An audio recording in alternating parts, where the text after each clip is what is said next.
তো সবাইকে স্বাগত। আজকে জীববিজ্ঞান প্রথম পত্র ক্লাস। আল্লাহর অশেষ মেহেরবানি, এই করোনা ভাইরাস মহামারীর মধ্যেও অনলাইনে ক্লাস নিতে পারছি। এই দুর্যোগময় মুহূর্তে আমাদের প্রত্যেকেরই স্বাস্থ্যবিধি মেনে চলতে হবে। নাকে মুখে মাস্ক ব্যবহার করতে হবে, শারীরিক দূরত্ব বজায় রাখতে হবে এবং কিছু সময় পর পর 20 সেকেন্ড সময় ধরে সাবান দিয়ে হাত ধুয়ে নিতে হবে। আমরা সবাই এ বিষয়ে সচেতন থাকব, আশা করি। সবাইকে ধন্যবাদ এবং শুভেচ্ছা। আজকে আমাদের স্বাভাবিক অবস্থা থাকলে আমরা নবীনবরণ করতাম, পরিচিতি ক্লাস হতো, ওরিয়েন্টেশন ক্লাস হতো, আরও বেশি আমাদের মধ্যে আন্তরিকতা বৃদ্ধি পেত, সবাই পরিচিত হতাম, ক্লাসটা আরও ভালো লাগতো। যেহেতু পরিবর্তিত একটা পরিবেশ বিরাজ করছে, এই মহামারীর মধ্যে আমাদের অনলাইনে ক্লাস নিতে হবে। আমরা অনলাইনের ক্লাস নেব। আমরা চেষ্টা করব যাতে করে শিক্ষার্থীরা লেখাপড়া থেকে পিছিয়ে না পড়ে। আজকের শিক্ষার্থী আগামী দিনের জাতির ভবিষ্যৎ কারিগর। তোমাদেরকে ভালোভাবে শিখতে হবে, জানতে হবে, জ্ঞান অর্জন করতে হবে এবং ভালো মানুষ হতে হবে। তোমরা বিভিন্ন প্রতিযোগিতায় নিজেকে যোগ্য করে গড়ে তোলার জন্য এখন থেকে ভালোভাবে পড়ালেখা করবে এবং সাথে সাথে নৈতিকতা এবং আদর্শ একজন মানুষ হওয়ার চেষ্টা করবে। সবাইকে আবারও ধন্যবাদ। আজকে আমরা ফার্স্ট ইয়ারের প্রথম পত্র নিয়ে আলোচনা করব। প্রথম বর্ষের আজ জীববিজ্ঞান প্রথম পত্র ক্লাসে লেখাপড়ার জন্য আমাদের যে বইগুলোর প্রয়োজন, কয়েকজন লেখকের বইয়ের কথা আমি তোমাদের কাছে তুলে ধরছি, যেগুলো লেখাপড়ার জন্য, পড়ালেখার জন্য খুব প্রয়োজন। তার মধ্যে একটা বই হচ্ছে জীববিজ্ঞান প্রথম পত্র, গাজী আজমল এবং শফিউর রহমানের। আর একটা বই মোহাম্মদ আবুল হাসান স্যারের। আর একটা বই আছে অক্ষরপত্র।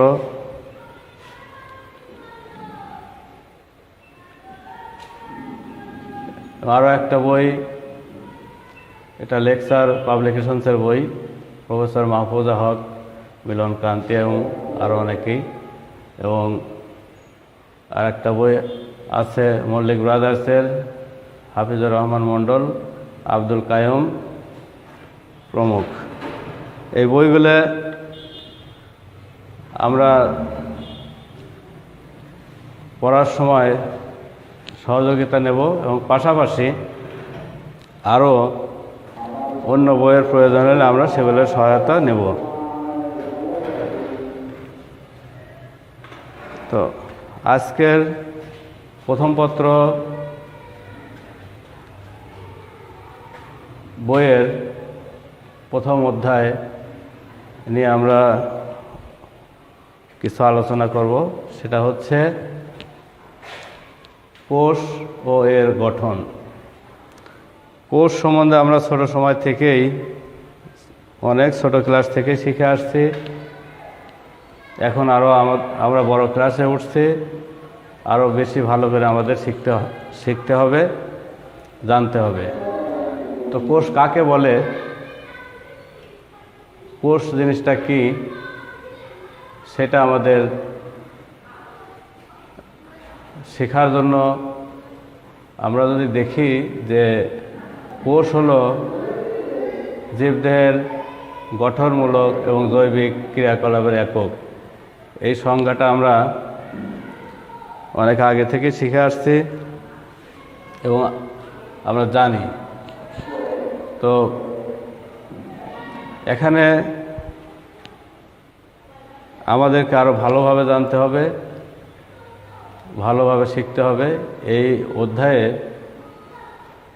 আমরা যে বিষয়গুলো জানতে পারবো সেটা হচ্ছে কোষ প্রাচীর ও প্লাজমা মেমব্রেনের অবস্থান, রাসায়নিক গঠন ও কাজ বর্ণনা করতে পারবে, সাইটোপ্লাজমের রাসায়নিক প্রকৃতি ও বিপাকীয় ভূমিকা বর্ণনা করতে পারবে, রাইবোজোম, গলজি বস্তু, লাইসোজোম, সেন্ট্রিওলের অবস্থান, গঠন ও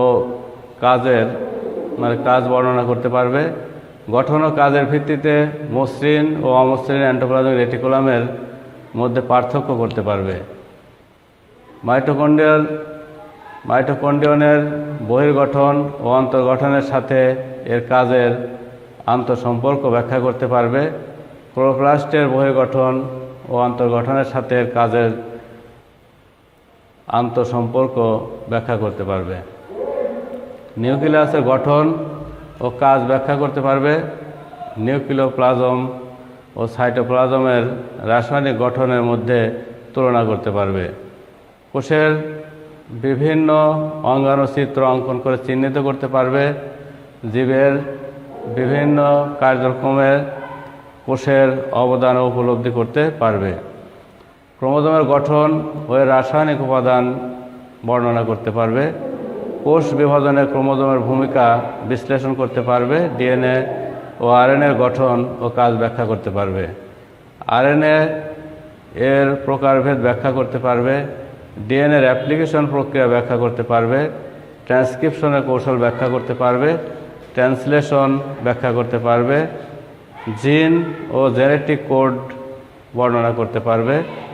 বংশগতীয় বস্তু হিসেবে ডিএনএর অবদান বিশ্লেষণ করতে পারবে। আশা করি বিষয়গুলো নিয়ে আমরা আলোচনা করব এবং ভালোভাবে আমরা বিষয়গুলো জানতে পারব।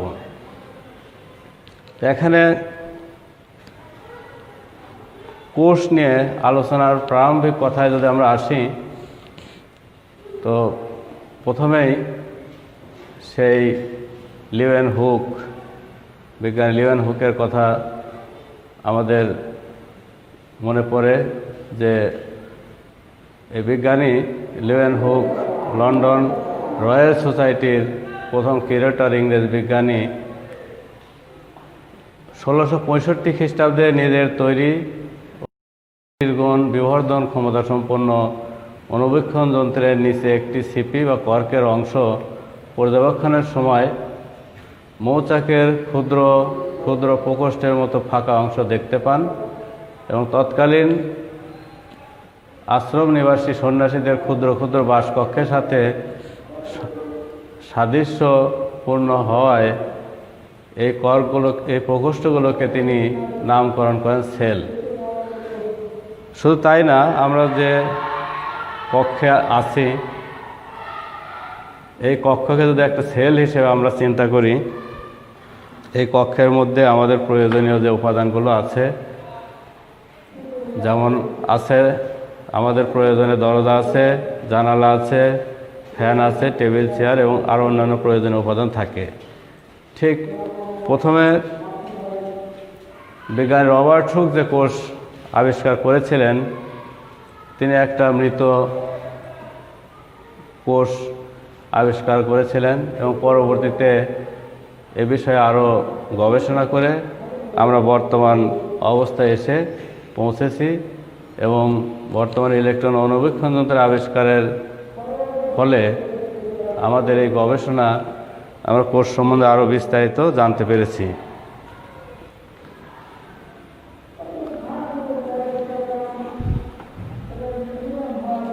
তো কোষের কিছু সাধারণ বৈশিষ্ট্য আছে। কোষ হচ্ছে ক্ষুদ্রতম ও কার্বন ভিত্তিক এমন এক সত্তা যা কিছু সাধারণ বৈশিষ্ট্য প্রদর্শন করে। যেমন কোষ ঝিল্লিতে, কোষটা একটা ঝিল্লিতে আবদ্ধ থাকে, এটি সাইটোপ্লাজম ধারণ করে। সাইটোপ্লাজমের মুখ্য উপাদান হিসেবে পানির প্রয়োজন হয়। জীবনের জন্য প্রয়োজনীয় সকল গাঠনিক ও আণবিক উপাদান কোষে থাকে। কোষ পরিবেশের প্রয়োজনীয় কাঁচামাল শোষণ করে শক্তি গ্রহণ করে এবং জৈব অণু সংশ্লেষণ করে। কোষ সুনিয়ন্ত্রিতভাবে বেড়ে উঠতে পারে এবং নির্দিষ্ট আকার প্রাপ্তির পর বিভাজন প্রক্রিয়ায় সংখ্যা বৃদ্ধি ঘটে। কোষ জিনগত তথ্য ধারণ প্রকারান্তরভাবে প্রধানান্তরে এটা সঞ্চালন করে থাকে। অন্তস্থ ভারসাম্য রক্ষায় সক্ষম, পরিবেশের পরিবর্তনে সাড়া দেওয়ার সক্ষমতা রাখে। কোষ বিপাক প্রদর্শন করে, নির্দিষ্ট সময় পর কোষ মৃত্যুবরণ করে। আগেই বলেছিলাম যে আমরা এখন বড় ক্লাসে উচ্চতর শ্রেণীতে অধ্যয়ন করছি। এখানে আমাদের আরও একটু বিশদভাবে শিখতে হবে। যেমন কোষের সংজ্ঞা প্রথমে যেটা আমি বলেছিলাম, এখানে বেশ কয়েকটা সংজ্ঞা দেওয়া আছে। সেই সংজ্ঞাগুলোর মধ্যে একদম সহজে যে সংজ্ঞাটা আমরা জানব সেটা হচ্ছে, কোষ হলো জীবদেহের গাঠনিক ও কার্যকরী একক, যা নির্দিষ্ট পরিমাণ প্রোটোপ্লাজম নিয়ে গঠিত, বৈষম্যভেদ্য ঝিল্লি দিয়ে আবৃত, স্বনির্ভর ও আত্মপ্রজননশীল। এরপরই আসছে যে কোষের মধ্যে আর কি কি অঙ্গাণু থাকে। কোষের মধ্যে যে অঙ্গাণুগুলো থাকে, আমরা একটা ইলেকট্রন অণুবীক্ষণ যন্ত্রের দৃষ্ট একটি আদর্শ প্রাণী কোষের চিত্র দেখতে পাচ্ছি।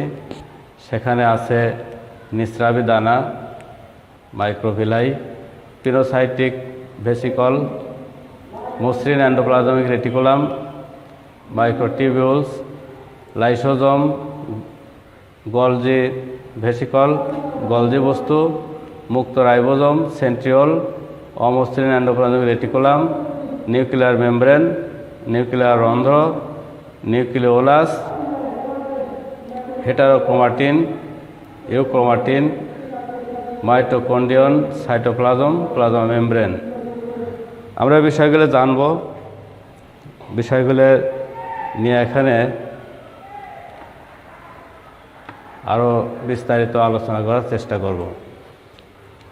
তো এখানে কিছু কোষের চিত্র দেওয়া আছে। এই চিত্রগুলো আমাদেরকে দেখতে হবে, চিত্রগুলি সম্বন্ধে একটা ধারণা থাকতে হবে। অনেক সময় আমাদের পরীক্ষাতে গেলে এমসিকিউ হিসেবে আসে, আমরা দেখে যেন বুঝতে পারি যে কোনটা কোন কোষের চিত্র। তো এই কোষ জীববিজ্ঞানের যে শাখায় কোষ সম্পর্কে আলোচনা করা হয়, অর্থাৎ কোষের প্রকার, অঙ্গাণুর ভৌত রাসায়নিক গঠন, বিভাজন, বিকাশ, জৈবিক কার্যাবলী বৃদ্ধি ইত্যাদি সম্পর্কে আলোচনা করা হয়, তাকে সাইটোলজি বা কোষবিদ্যা বলা হয়।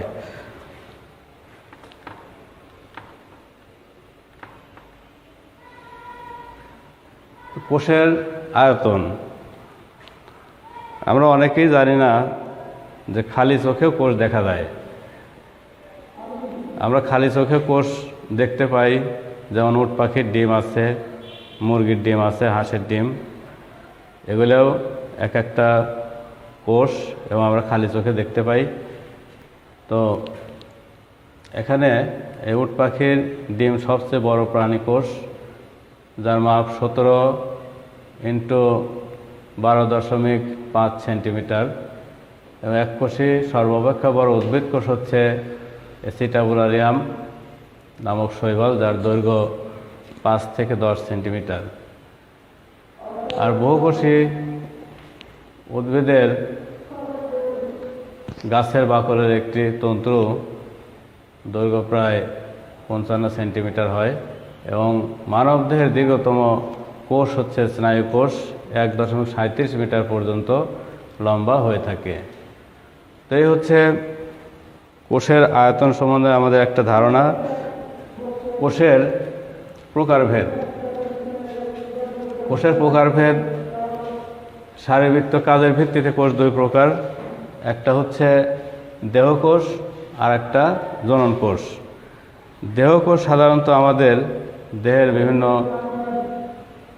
অঙ্গাণু গঠন করে, কিন্তু জননে অংশগ্রহণ করে না। আর জনন কোষ হচ্ছে আমাদের জননাঙ্গ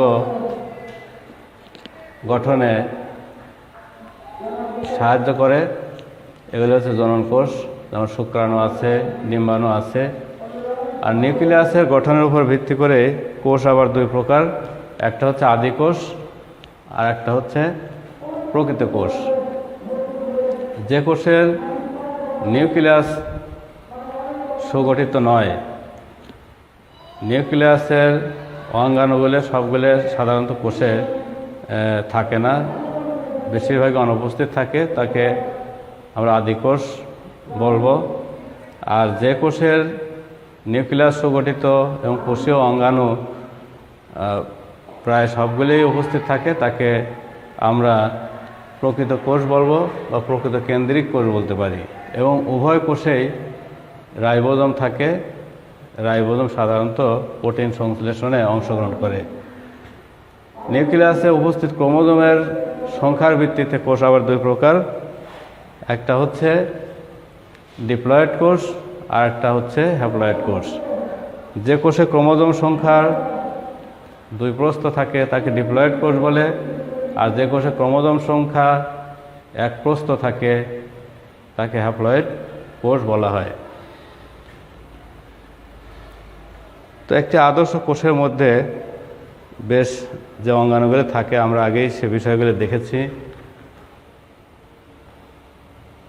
এখানে আগের ক্লাসগুলোতে আমরা কোষ প্রাচীর নিয়ে এত বিস্তারিত আলোচনা করা হয়নি। এখানে আমাদের কোষ প্রাচীর সম্বন্ধে আমরা জানতে পারবো যে উদ্ভিদ কোষে যে কোষ প্রাচীর থাকে, এখানে যে জিনিসগুলো থাকে সেটা হচ্ছে আমরা চিত্রে দেখতে পাচ্ছি যে আছে মধ্যপর্দা, মধ্যপর্দার উপর আছে প্রাইমারি প্রাচীর, প্রাইমারি প্রাচীরের উপর আছে সেকেন্ডারি প্রাচীর, এবং মাঝে মাঝে দেখা যাচ্ছে পিট জোড় আছে, বা এখানে পিট মেমব্রেনের মাঝে মাঝে দেখা যাচ্ছে পিট জোড় আছে। কোষের মধ্যে এই পিট জোড় থাকার কারণেই কোষের মধ্যে প্রয়োজনীয় বস্তুর আদান প্রদানে যেটা প্রয়োজন সেটা ভিতরে প্রবেশ করতে পারে, এবং অপ্রয়োজনীয় উপাদান কোষ থেকে বের হয়ে যেতে পারে। আমরা যদি আরও সূক্ষ্মাতি সূক্ষ্ম গঠন সম্বন্ধে জানতে চাই, যেহেতু একটা উদ্ভিদ কোষ নিয়ে আমরা কথা বলছি, উদ্ভিদ কোষের প্রধান যে উপাদান থাকে সেটা হচ্ছে সেলুলোজ। উদ্ভিদ কোষের প্রধান উপাদান থাকে হচ্ছে সেলুলোজ। সেলুলোজ ছাড়াও থাকে হেমিসেলুলোজ থাকে এবং পেকটিনস থাকে। পেকটিন তিন প্রকার, একটা প্রোপেকটিন, পেকটিন, আর একটা পেকটিক অ্যাসিড। আর হেমিসেলুলোজ এর মধ্যে পাওয়া যায় জাইলান, মানান, গ্লুকান এবং গ্যালাকটান উল্লেখযোগ্য। এখন আমাদের যে বিষয়টা আমরা আগের ক্লাসে পড়ে আসছি, যে ব্যাকটেরিয়ার প্রাচীর লিপিড, প্রোটিন, পলিমার এবং ছত্রাকের প্রাচীর কাইটিন দিয়ে গঠিত। আমাদের এমসিকিউতে এই প্রশ্নটা বেশিরভাগ আসে, আমাদের জেনে রাখা দরকার। সূক্ষ্ম গঠনের মধ্যে যে জিনিসটা আমরা দেখতে পাই সেটা হচ্ছে যে কোষ প্রাচীরের মূল কাঠামো তৈরি হয় মাইক্রোফাইবিল দিয়ে। এই মাইক্রোফাইবিল আবার গঠিত হয় সেলুলোজ দিয়ে, এবং এই জন্যই কোষ প্রাচীরের প্রধান গঠনগত উপাদান হচ্ছে সেলুলোজ। আবার সেলুলোজের গঠন একক হচ্ছে গ্লুকোজ। প্রায় 300 গ্লুকোজ অণু সংযুক্ত হয়ে সেলুলোজ শৃঙ্খল গঠন করে। এরূপ 100টি সেলুলোজ শৃঙ্খল সমান্তরালভাবে সজ্জিত হয়ে গঠন করে 100 অ্যাংস্ট্রম ব্যাসযুক্ত প্রাথমিক তন্ত্র মাইসেলি। তো প্রায় 20টি মাইসেলি সমান্তরাল সজ্জিত হয়ে 200 অ্যাংস্ট্রম ব্যাসযুক্ত নলাকার মাইক্রোফাইবিল গঠন করে। এরকম মাইক্রোফাইবিলগুলো পরস্পর একত্রিত হয়ে গঠন করে হচ্ছে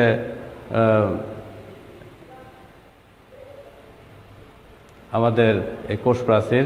একটা কোষ প্রাচীরের যে কাজ সেটা হচ্ছে কোষ প্রাচীর কোষকে নির্দিষ্ট একটা আকৃতি দান করে, প্রতিকূল পরিবেশ থেকে সজীব প্রোটোপ্লাজমকে সার্বিকভাবে রক্ষা করে, কোষের দৃঢ়তা প্রদান করে এবং উদ্ভিদের কঙ্কাল গঠনের মতো কাজ এরা করে থাকে। পিঠ অংশে প্লাজমা ডেজমাটা সৃষ্টির মাধ্যমে অন্তঃকোষীয় যোগাযোগ সৃষ্টিতে সহায়তা করে, বহি এবং অন্তঃউদ্দীপনার পরিবাহক রূপে এবং প্লাজমা ডেজমাটা এই কাজগুলি করে থাকে।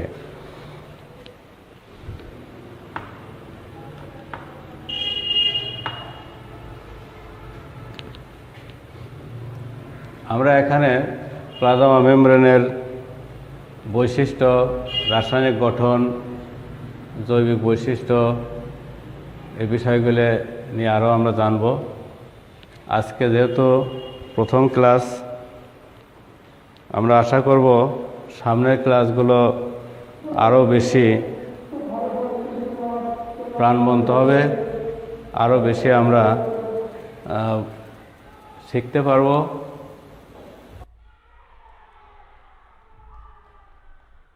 সবাইকে ধন্যবাদ। আল্লাহ হাফেজ।